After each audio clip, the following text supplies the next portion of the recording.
Y bueno, para hablar sobre lo que ha significado en este conflicto la cobertura de la prensa, se encuentra ya con nosotros Diego Espitia. Él es investigador del Programa Universitario de Estudios sobre Democracia, Justicia y Sociedad, quien nos va a hablar sobre este tema. ¿Cómo estás, Diego? Bienvenido, muy buen día. Hola, muy buenos días. Muchas gracias por tomarnos esta comunicación vía digital. ¿Qué papel han jugado los medios de comunicación en este conflicto entre Rusia y Ucrania, Diego? Sabemos que allá en el programa han realizado un estudio interesante sobre esto. Sí, pues nosotros en el programa hemos estado trabajando un poco sobre la capa mediática, como le llamamos, es decir, sobre cómo los medios de comunicación informan sobre ciertos eventos y pues en particular usamos algunas metodologías que hemos desarrollado en el laboratorio para estudiar el caso de las acciones militares de Rusia y de Ucrania. Y pues, de acuerdo con nuestra investigación, encontramos que hay ciertos medios de comunicación en México que tienen unas narrativas que están a favor de la visión o de la posición del conflicto que tiene Occidente. En este sentido, Diego, el estudio se abarca en la cuestión de México nada más.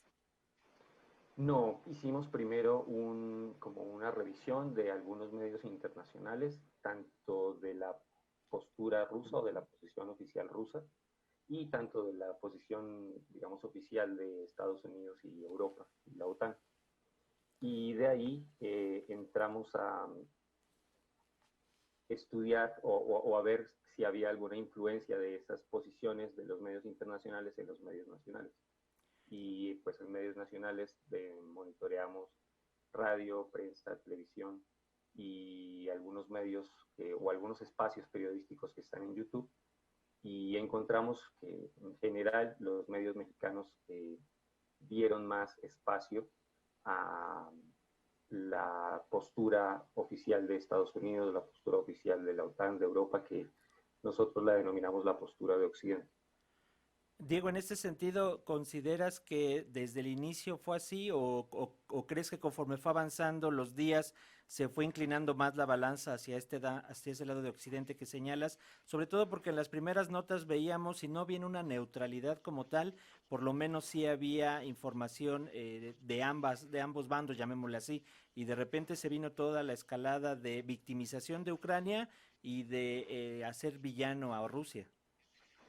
Sí, nosotros analizamos específicamente las primeras 48 horas del conflicto y quisimos centrarnos en esas primeras 48 horas por distintas razones y en esas primeras 48 horas ya se notaba esta tendencia de los medios de comunicación mexicanos tendiendo hacia la postura occidental, como la denominamos. Entonces, no tenemos datos de cómo se desarrolló después de esos días, pero creemos que la tendencia pues, apuntó hacia, ese, hacia esa narrativa.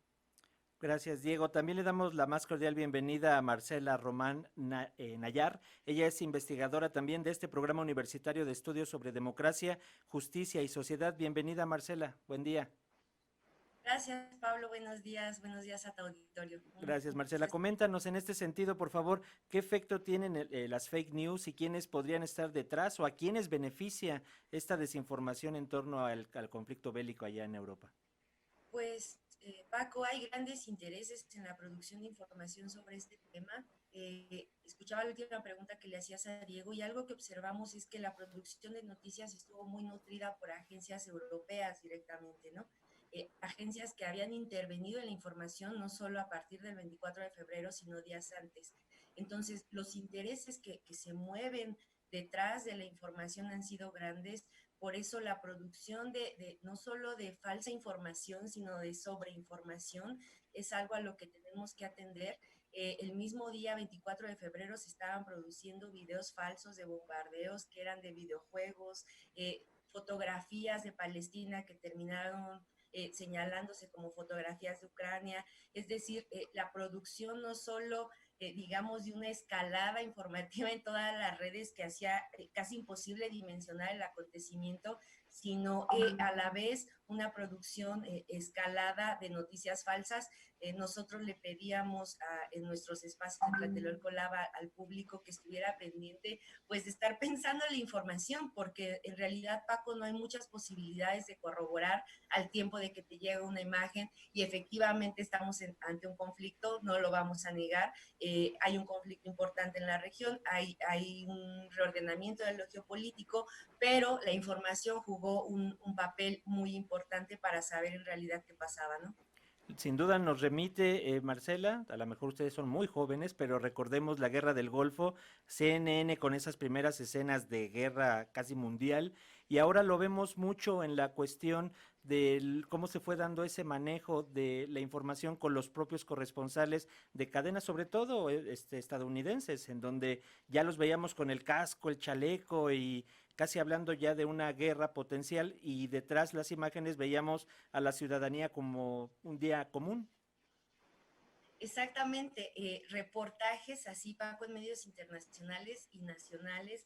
En Televisa, por ejemplo, un caso de una reportera en un centro de refugiados diciendo que eran más de 100,000 y tal, ¿no? Sin posibilidad de corroborar esos datos, nosotros nos atenemos a que es un medio que te está dando información veraz, y efectivamente las imágenes no se correspondían con lo dicho, pero no había manera de corroborar toda esa veracidad. Y por otro lado, no solo el dominio de agencias europeas y medios internacionales como CNN, sino lo que pasó días después, Paco, que fue la censura de RT o de Sputnik en Europa, ¿no?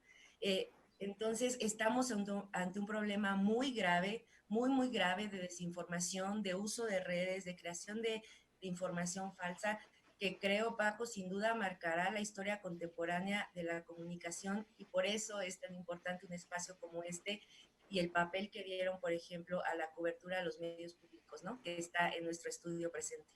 Muchas gracias, Marcela. Muchas gracias, Marcela. Ya para concluir, al mismo tiempo también Rusia anuncia desconexiones como de Facebook, de Twitter, de algunas redes sociales para combatir la desinformación, pero ¿cómo combatir la desinformación? Pues no quiero llamar censurar, pero bueno, ya al momento de estar bloqueando este tipo de información, se meten en este terreno, Diego. Sí, pues es que es una pregunta bastante compleja de responder porque la manera en cómo se consume información en las redes sociodigitales es bastante compleja, ¿no?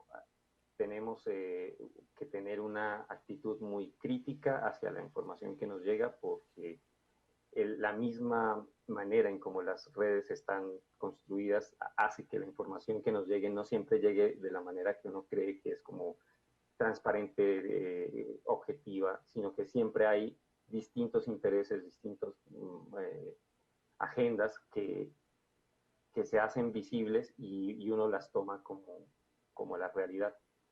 Entonces, creo que es muy importante que la ciudadanía tenga una actitud crítica y un papel crítico a la manera como consume las noticias en las redes sociodigitales y en general con las, digamos, en los medios tradicionales de información. También hay que tener esa actitud crítica porque si no, pues es la manera en la que la desinformación nos gana. Marcela, en ese sentido, ¿qué nos dices y qué nos recomiendas para quienes somos audiencias y consumidores, consumidoras de medios y también de las redes sociales en donde la mayoría nos informamos ahora?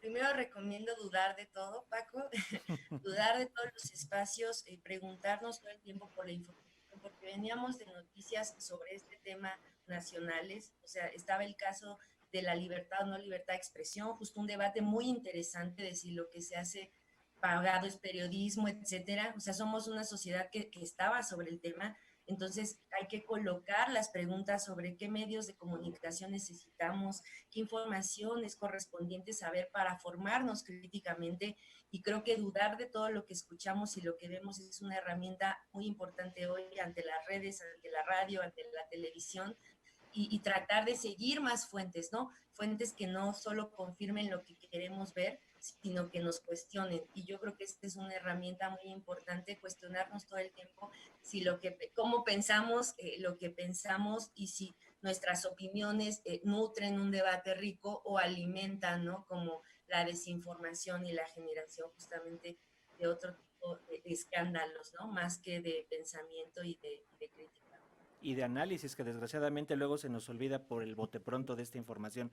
Por favor, recuérdanos, Marcela, en dónde podemos consultar toda esta información del programa, lo que realizan ahí en Tlatelolco Lab, que sin duda es muy importante. Además, ya tienen un espacio, afortunadamente, en redes en donde semanalmente nos están informando. Cuéntanos, Marcela.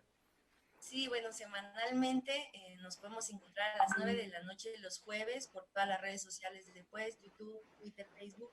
Transmitimos un programa que justamente intenta insertarse en las discusiones coyunturales más importantes a nivel nacional e internacional. Señal Tlatelolco, 9 de la noche los jueves. Y bueno, todas las redes, tratamos de estar en todas las redes y todos los espacios. Nuestras oficinas están en Tlatelolco. Entonces, en Twitter, en Facebook, en Instagram nos encuentran como PUETS, UNAM, Programa Universitario de Estudios sobre Democracia, Justicia y Sociedad, y ahí van a encontrar todas nuestras actividades, ¿no? El programa de televisión, el hilo de Twitter, que fue publicado hace una semana, y nuestras revistas, como todo lo que estamos produciendo. Diego también tiene como, no sé si quiera hacer una referencia a eso. Sí, gracias. Adelante, Diego, finalmente. Sí, pues también en la página del programa universitario se encuentran varias de las investigaciones que hemos hecho en el Tlatelolco Lab, de los estudios de coyuntura, de estudios de casos que realizamos el año pasado. Entonces ahí también se puede consultar el trabajo que nosotros realizamos.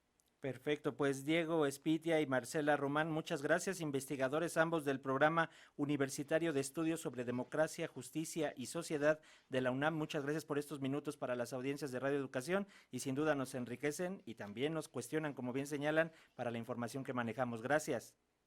Gracias a ustedes, Paco. Un abrazo. Gracias, Diego. Marcela, hasta pronto.